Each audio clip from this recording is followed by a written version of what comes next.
implore the men in the world who have women that they say they care about, daughters that they are raising, that this is their issue too. I mean, for men to sit on their hands over this issue and trade out women's health for a tax break or whatever it is a sad statement about that man's level of value of the women in their life. We're talking about how expensive it was to live in the White House. Go for it.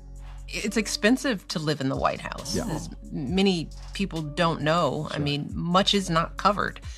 You're paying for every bit of food that you eat. You're not paying for housing and the staff in it, but everything, even travel. If you're not traveling with the president, if your kids are coming on a Bright Star, which is the First Lady's plane, we had to pay for their travel to be on the plane. Michelle Obama walked in with her usual aura of untouchable fame, but on live TV, Charlie Kirk and Patrick Bet-David brought the thunder.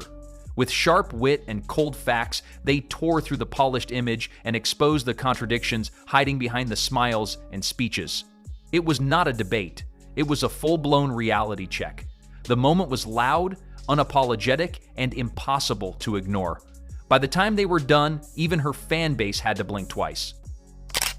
Oh yes, no, she's at her complaining quotient, but I guess she's talking about abortion there as if like, women's health. But let me just be clear: not a single Trump voting male in the world is ever going to be won over by complaining Michelle Obama. Just to make she looks. Why would you ever post this picture? Yes. No. The people were, and I'm actually not being funny. They were asking Barack, why would you ever post this picture? What part of Michelle's picture?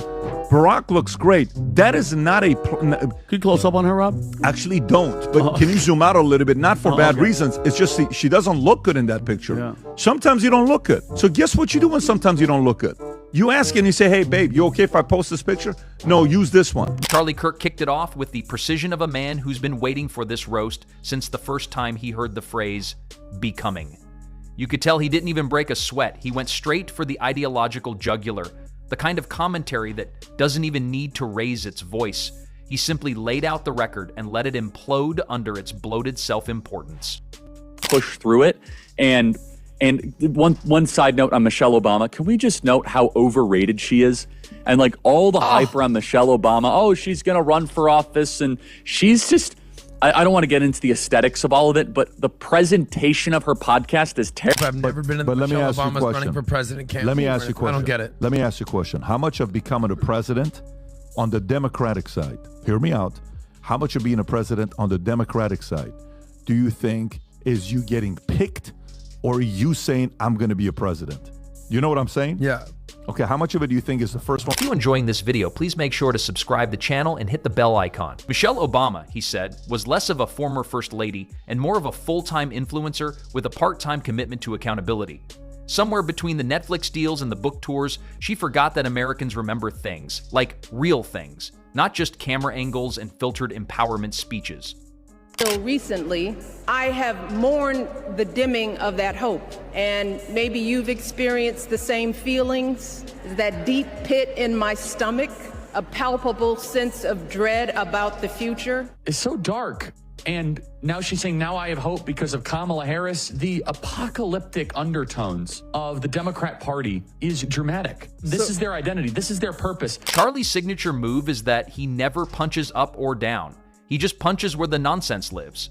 And Michelle's entire brand is a mansion built on narrative gymnastics. So he set the stage by recounting how the woman who claimed to be apolitical managed to have her fingerprints on every single culture war grenade since 2009.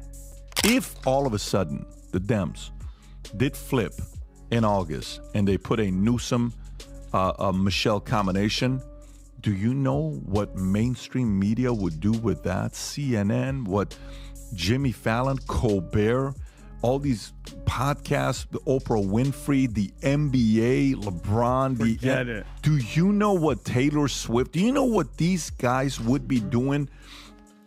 It would be bonkers. By the way, if it is Michelle and Newsom, it's going to be a dog.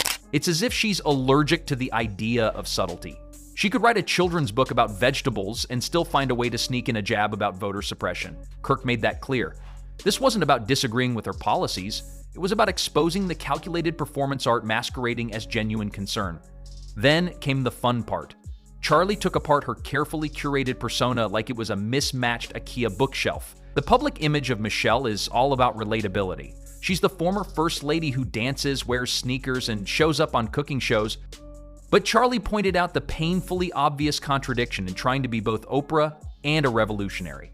He said if Michelle truly represented the oppressed, she wouldn't be sipping imported teas on a $60,000 0-cents couch while telling working-class Americans that they don't dream big enough. There's a disconnection so wide it has its own zip code. Of course, Charlie being Charlie, he didn't stop at the surface. He drilled into the psychology of the whole thing. He dissected how Michelle's rise to pop culture sainthood was a masterpiece of modern marketing, not a tribute to courage or intellect. Reasons, it's just she doesn't look good in that picture. Yeah. Sometimes you don't look good. So guess what you do when sometimes you don't look good? You ask and you say, hey, babe, you okay if I post this picture? No, use this one, use that one, use this one. So I don't even know why he posted the picture. You know, he has his own reasons for posting a picture. So a lot of people said, why are you even doing this? It's not cool for you to post a picture like this. So he said the media treated Michelle the same way teenagers treat their favorite boy band. Wild, irrational, and with no sense of objectivity. You couldn't question her, you couldn't critique her, and heaven forbid you fact-check her. If you did, you were automatically branded as sexist, racist, or some other form of ideological sinner.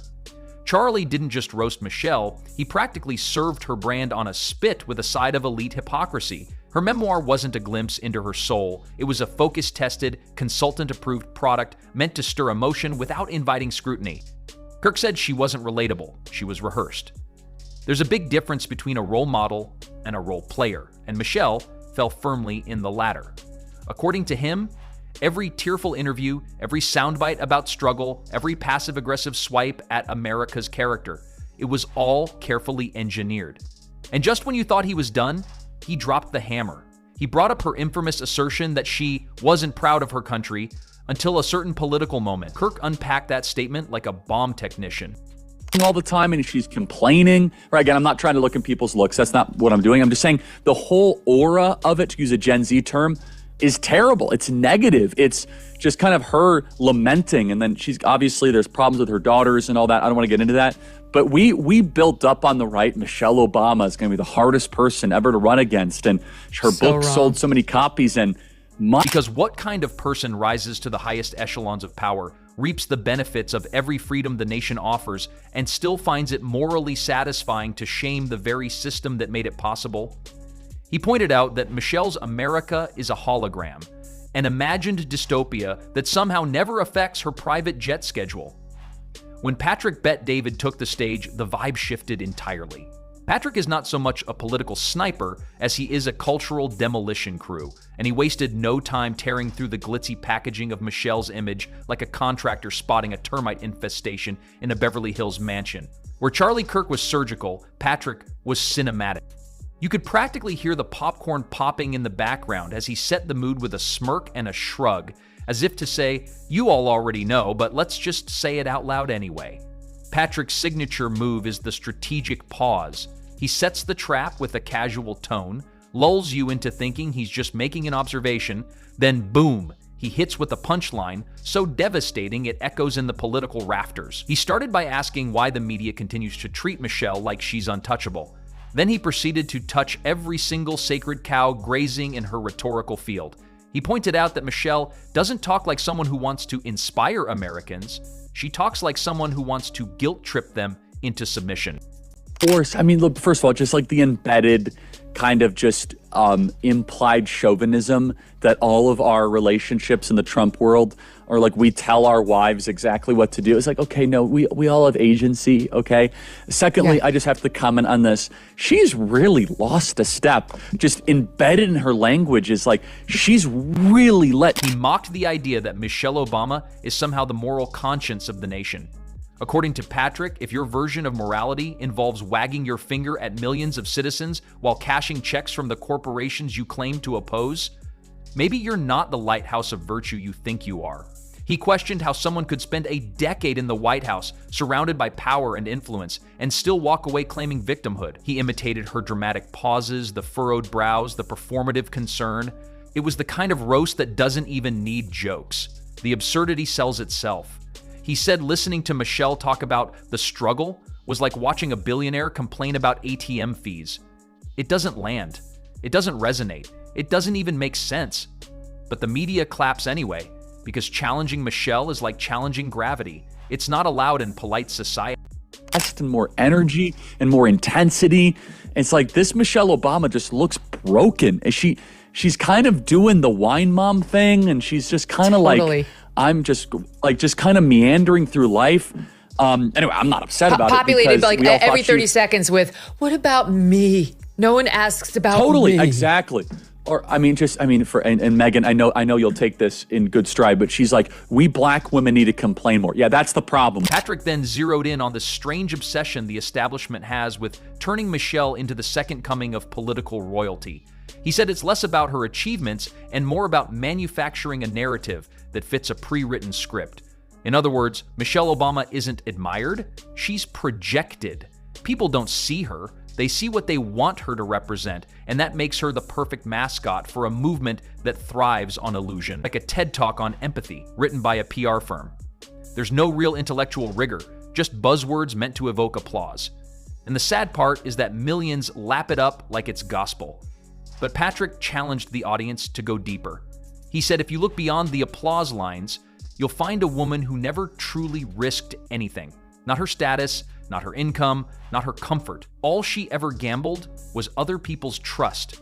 Michelle Obama says, until recently, I've mourned the dimming of that hope. And maybe you've experienced the same feelings. Is that a pit in my stomach? A palpable sense of dread about the future? Now, look, Michelle Obama has well-documented anxiety problems. And it's very interesting. When they are not in control of political power, they get anxiety. And being at the DNC, this for them is church. For them, this was a religion. He even joked that Michelle's activism had all the danger of a scented candle. She tells you to rise up, but only if it doesn't interfere with your brunch plans. Her revolution fits neatly inside a gift bag, complete with a signed book and a podcast subscription. It's activism for people who don't want to get their hands dirty. It's change, brought to you by corporate sponsors and emotional manipulation. He argued that Michelle doesn't wield power the traditional way. She's mastered the emotional high ground. She doesn't debate, she declares. She doesn't argue, she emotes. And if you disagree, you're not wrong, you're heartless. It's a brilliant trick, he admitted, but it's still a trick. And once you see it, you can't unsee it. It's not leadership. It's a theater, a Broadway play dressed up as a political doctrine. You really have to wonder, in fact, if we would have said 3 weeks ago, Blake, if we would have said that Joy Reid and Michelle Obama and Sheila Jackson Lee and Ketanji Brown Jackson were affirmative action picks, we would have been called the racist. But now they're coming out and they're saying it for us. They're coming out and they're saying, I'm only here because of affirmative action. Yeah, we know. You do not have the brain processing power to otherwise be taken really seriously. You had to go steal a white person's slot to go be taken. He ended with a rhetorical Molotov cocktail. Patrick pointed out the greatest irony of all, that Michelle Obama, the self-proclaimed outsider, has never once lived like one. She's the establishment. She's the system. She is what every so-called activist claims to fight. Because when the most powerful, celebrated, and wealthy woman in America still insists she's a victim, you have to wonder what exactly counts as winning. And that's the point both Kirk and Patrick hammered home in their own styles. Michelle Obama's narrative only works if everyone agrees to suspend disbelief. It only functions if nobody asks real questions. But these two weren't interested in the fantasy. They pulled back the velvet curtain, exposed the gears and levers, and revealed a carefully managed illusion. One that relies more on emotion than fact, more on performance than principle. So, what are you thinking when you're giving this message? Like, what are you thinking in your mind? Because let's do data. Rob, can you type in Obama's net worth in 2007? What was Obama in 2007? 1.2 million, 1.3 million. Okay. So their net worth is, let's write this down. This is pre-White House. Their collective net worth was 1.3 million. Can you go to where their net worth was in 2000 and 2016, when they're done being presidents, okay? 2016, so their net worth, as expensive as it was, they went from being 1.3 million to 12.2 million. Charlie Kirk went for the ideological inconsistencies. Patrick Bet-David skewered the cultural mythology. And together, they carved up the persona of Michelle Obama not out of malice, but because someone had to say the obvious out loud. Not everyone who smiles at a camera and uses inspiring buzzwords is a hero. Sometimes they're just really good at branding.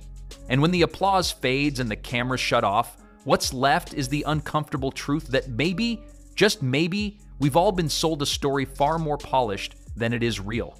And that truth is still unraveling. Because this wasn't just a roast. It was a beginning, a starting point. The red carpet is still rolled out, the spotlights are still on, and Michelle Obama is still center stage. But now, the audience is a little more skeptical, a little less hypnotized, because once the illusion cracks, it's only a matter of time before the whole script starts to fall apart.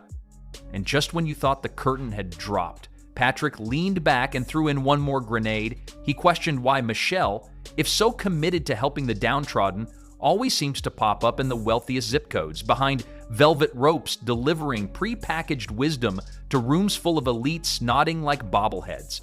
He joked that her version of outreach looked suspiciously like brand expansion. Meanwhile, Charlie circled back, reminding everyone that the most powerful form of deception isn't a lie, it's a half-truth wrapped in applause. Not just of Michelle's myth, but of the entire machinery that props her up. The roast wasn't just about her, it was about everyone who built the pedestal.